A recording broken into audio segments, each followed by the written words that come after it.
In early 2014, YouTube gained a unique game review channel.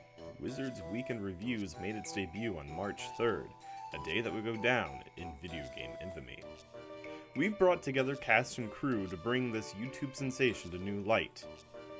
What made this series so good? What was it like on the set?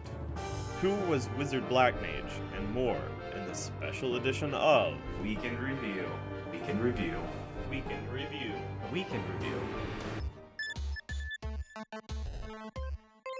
Wizards Weekend Review.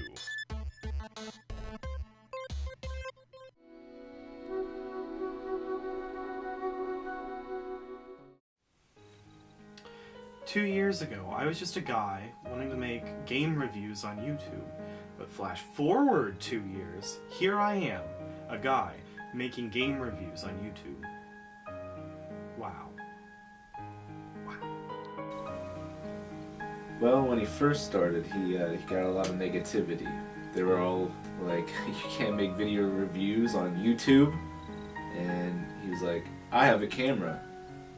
I'd shut him up. I know that when I started, there were already people making reviews on YouTube. I wasn't doing anything special. I wasn't doing anything out of the ordinary or extraordinary or anything like that. But I did have something that those other guys didn't have. Me. Although fans gave positive reviews, ratings quickly diminished.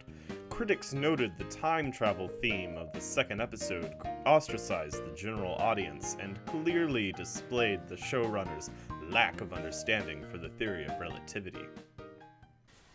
I remember it now. I was maybe 2-3 episodes in and already my ratings were falling. I needed direction. And that's when I approached Brit. How did I feel about working on a Wizard show? Well, honestly, it was beneath me. Brit said that? I mean, that makes sense. I've always been a quantity over quality. A buffet over filet, if you know what I mean. Brit's videos, they're quality.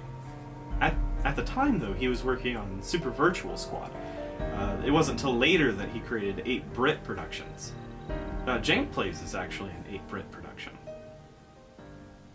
We couldn't get Jake on the show, but if we could, he would have had this to say about Brit and 8 Brit Productions. I think he's fantastic. Not too bad, just great. The nicest dude. And it still holds up to this day. It took some persuasion, but eventually I was able to get Brit to help out. So I checked out what he had so far, and it was pretty bad. I mean, I knew it wasn't going to be easy, but I had an idea. A few weeks after approaching him, I remember it was a Wednesday. I had just had breakfast. I got a phone call. It was Brit. He had an idea, and it was brilliant.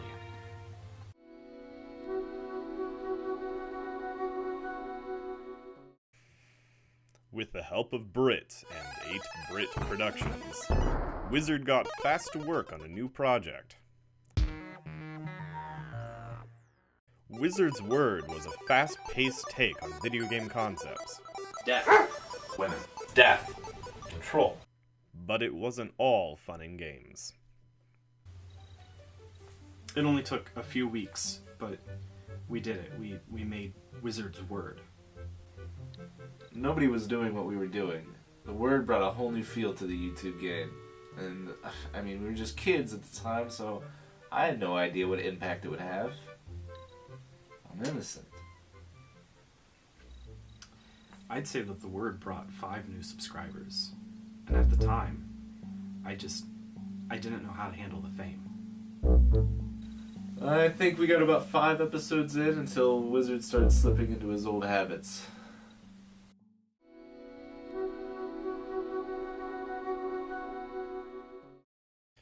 Finding the publicity of Wizard's Word too much to handle, he abandoned the new project for a series of reviews following the Frogger games. I think November means a lot of things to a lot of people. Voting, turkey, getting to spend time with your family. But there's something more important than all of that. Frogger Month.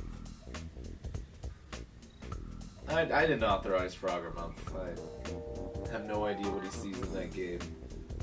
His friends, his family, everyone's worried about him. I could go on for days about that franchise. Like, did you know that Frogger...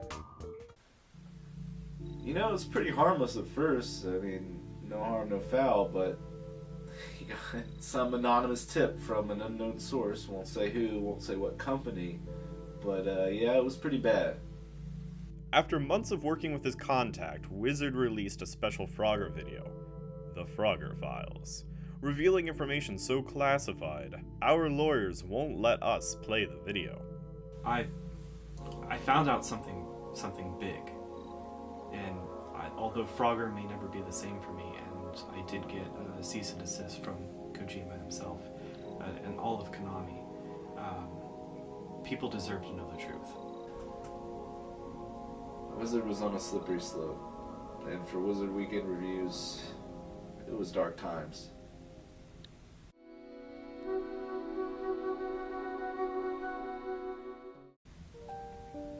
A few months after his last Frogger review, he asked me to help him with a new video. A few months after that incident, I was finally ready to make new content for the channel. He wanted to review Azura's Wrath.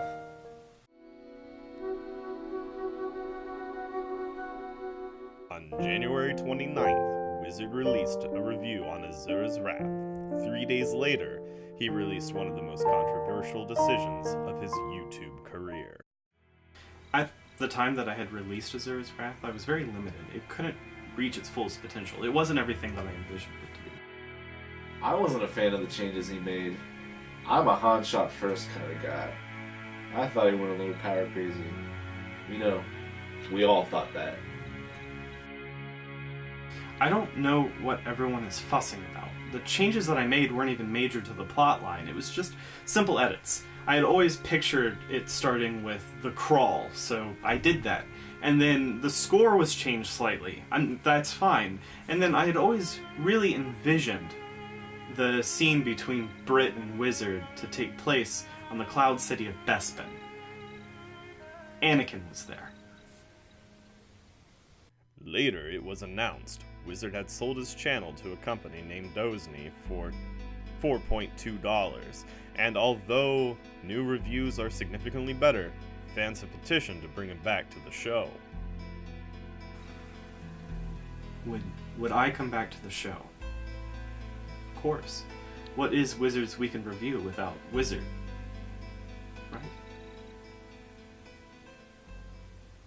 With all of its quirks, on-point critiques, and the love put into it by cast and crew, we have to give Wizard's Weekend Review a perfect 5 out of 7. Like, did you know that Frogger in his younger years, actually, what he would do, and this is brilliant, what he would do in his younger...